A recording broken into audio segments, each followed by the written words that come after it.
या क्षणाची आणखी एक महत्त्वाची बातमी ती म्हणजे वादग्रस्त IAS अधिकारी पूजा खेडकर यांचे कथित गैरप्रकार बाहेर काढणारे RTI कार्यकर्ते विजय कुंभार यांनी आणखी एक मोठा आरोप केलाय। YCM रुग्णालयातून मिळवलेलं अपंगत्वाचं प्रमाणपत्र हे रेशन कार्ड दाखवून मिळवलेलं आणि त्यासोबतच त्यांनी सर्टिफिकेट काढताना संपत्ती लपवल्याची देखील माहिती आहे, असा आरोप कुंभार यांनी केलेला आहे।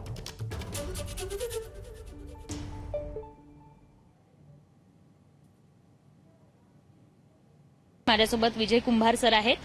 सर, रेशन कार्ड दाखवून असं सर्टिफिकेट YCM मधनं मिळवलं असं समोर आलंय, काय नेमकी त्याबाबत माहिती आहे? खरं तर असं ज्यावेळेस सर्टिफिकेट इश्यू केलं जातं त्यावेळेस ज्याला सर्टिफिकेट द्यायचं आहे त्याचं फोटो आयडेंटिटी घेतली जाते आणि रेशन कार्ड हे कुठल्याही अंगानं प्रूफ म्हणून धरलं जात नाही, कारण ते देणं जाणारं एक बेनिफिट आहे। सुप्रीम कोर्टाचे निकाल आहेत की रेशन कार्ड हे ॲड्रेस प्रूफ म्हणून धरता येणार नाही किंवा व्यक्तीची ओळख म्हणून धरता येणार नाही। असं असतानाही पिंपरी चिंचवडच्या YCMच्या अधिकाऱ्यांनी त्यांना हे सर्टिफिकेट इश्यू केलेलं आहे। इतकंच नव्हे तर यासाठी त्यांनी 2 अर्ज केले होते, एक औंध हॉस्पिटलला केला होता आणि एक पिंपरी चिंचवडला गेला होता।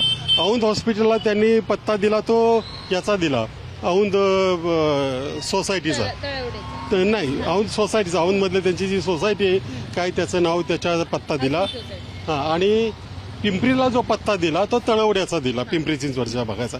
असा करता येत नाही, तुम्हाला कुठून तरी एका ठिकाणून ते तुम्हाला सर्टिफिकेट मागावं लागतं। त्यांच्याकडे ऑलरेडी नगरहून सर्टिफिकेट मिळालेलं आहे, त्यांना असं म्हणतात ते आपल्याला कुणाला बघायला मिळालेलं नाही।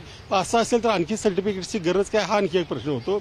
आता या सगळ्या प्रकरणात YCM मधले कोणी दोषी आहेत किंवा त्यांचा काही सहभाग आहे असं वाटतं? निश्चितपणे तुम्ही फोटो आयडेंटिटी न बघता त्यांना सर्टिफिकेट दिलंच कसं? तुम्ही काय तपासलं? आणि 23 तारीख ऍप्लिकेशन तिकडे पेंडिंग आहे, हे सगळं ऑनलाईन आहे सध्या, त्याच्यामुळे तिकडे काय पेंडिंग आहे, त्यांनी दिलंय की नाही हे सगळं बघायला हवं होतं, पण ते न बघताच त्यांनी हे सर्टिफिकेट इश्यू केल्याचं दिसतं। काय कारवाई आता होऊ शकते? याच्यामध्ये त्यांची चौकशी करून त्यांच्यावर आता नियमाप्रमाणे ते त्यांच्या रूल बुक्समध्ये काही कारवाई असेल, सर्व्हिस बुकमध्ये त्याप्रमाणे केली पाहिजे। हा खरं तर फ्रॉड आहे टोटल, म्हणजे अधिकाऱ्यांनी जे हे केलं यालाही फ्रॉड म्हणता येईल अशी परिस्थिती। त्या अनुषंगानं आयुक्तांनी ठरवायचं आहे तर पोलिसांमध्ये गुन्हे दाखल करायचे की काय करायचं ते। कॅमेरामन विजय राऊतसह शिवानी पांढरे, ABP माझा, पुणे। ABP माझा, उघडा डोळे बघा नीट।